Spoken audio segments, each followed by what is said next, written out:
Cancer ను జయిస్తాను అనే ఒక మంచి సంకల్పంతో చివరి వరకు ప్రభుత్వాలు గారు నిలబడ్డారు అనేది నిజంగానే మదురైలో జరిగిన ఆల్ ఇండియా కాన్ఫరెన్స్ నుంచి రాగానే చెప్పారు ప్రభుత్వాలు గారికి బాగాలేదు, బాగా సీరియస్ గా ఉంది, ఈ రోజు రేపు అంటున్నారు అనగానే వినయ్ గారు నేను వెళ్ళాం. అక్కడ డాక్టర్ కృష్ణారెడ్డి గారు ఉండి ఒక్కొక్కరిని లోపలికి తీసుకెళ్తూ కొంచెం పాజిటివ్ సింటమ్స్ కనిపిస్తున్నాయి, రికవర్ కావచ్చు కూడా అని చెప్తున్నారు. దగ్గరికి నేను శ్రీనివాసరావు గారు ఇద్దరం వెళ్తే రూమ్ లోకి ఐసీయూలో ఉన్నా, కళ్ళతోనే దగ్గరికి రమ్మని చెయ్యి ఇట్లా ఇచ్చి చేతి పట్టుకొని బాగున్నాను అన్నట్టు తెలియజేస్తా ఉంది. ఆ తర్వాత వెళ్తున్న కామ్రేడ్స్ తో కూడా తను ఒక్కొక్కసారి రియాక్ట్ అవుతున్న తీరు, ఎస్ ప్రభుత్వాలు గారు ఖచ్చితంగా బ్యాక్ వచ్చేస్తారు, క్యాన్సర్ ని జయిస్తారు అనే ఒక నమ్మకం ఏర్పడింది. ముందు రోజు కూడా రాఘవ్ గారు వెళ్ళినప్పుడు రెస్పాండ్ అవుతున్నాడు, రాఘవ్ గారిని చూసి ఆయన చెప్పినప్పుడు ఇంకా వస్తారు అని అనుకున్నాం.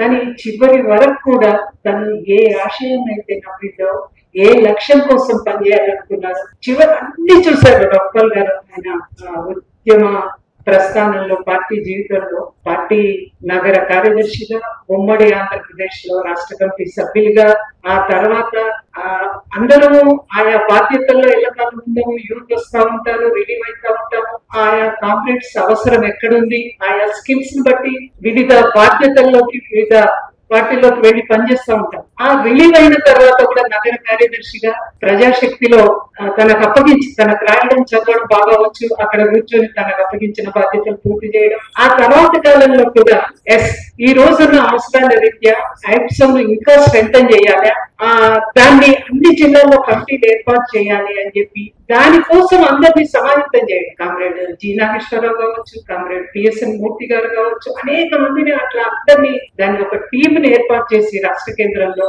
జిల్లాలు తిరుగుతూ అక్కడ ఆ కమిటీలు ఏర్పాటు చేయడం, శాంతి కమిటీలు, ఎప్సో కమిటీలు ఏర్పాటు చేయడం నిజంగా చాలా, అంటే చివరి వరకు కూడా ఆ పద్ధతుల్లో తాను అనుకున్న లక్ష్యం వైపు కొనసాగడం అనేక రకాలుగా నాకు స్ఫూర్తినిస్తా ఉంది. కుటుంబాన్ని మమేకం చేయడం పార్టీతో, అది ఎంత అంటే అట్లా వెళ్ళిపోయేవాళ్ళం.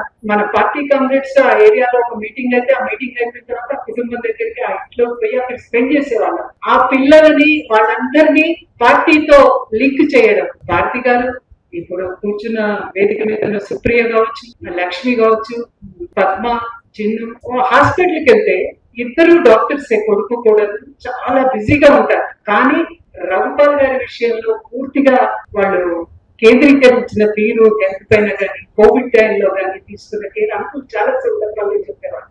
ఇవన్నీ కూడా చాలా స్ఫూర్తినిచ్చి ఆయన వేసిన ప్రతి అడుగు ఈ ఉద్యమ ప్రస్థానంలో మనకి అనేక రకాలైన కర్తవ్యాలను మనకు ముందు కనిపిస్తా ఉంది. రెండోది, రిలీవ్ అవుతున్న సందర్భంలో కూడా ఎక్కడ ఆ కామ్రేడ్ వచ్చి ఆఫీస్ లో రాష్ట్ర కేంద్రంలో నేను ఉంటాను, రాగానే జిల్లాలన్నిటికీ ఇన్ఫర్మేషన్ ఇవ్వాలి అని చెప్పి వచ్చి కూర్చొని మాట్లాడుతున్న సందర్భంగా ఎక్కడ ఏ బాధ్యతలు ఇచ్చినా పార్టీని ముందుకు తీసుకుపోవడానికి ఒక క్రమశిక్షణ గల సైనికుల్లాగా ఎట్లా పని చెయ్యాలి, చేస్తున్నాను అని ఆచరణలో మనందరికీ చూపించిన వ్యక్తి కామ్రేడ్ రఘుపాల్ గారు.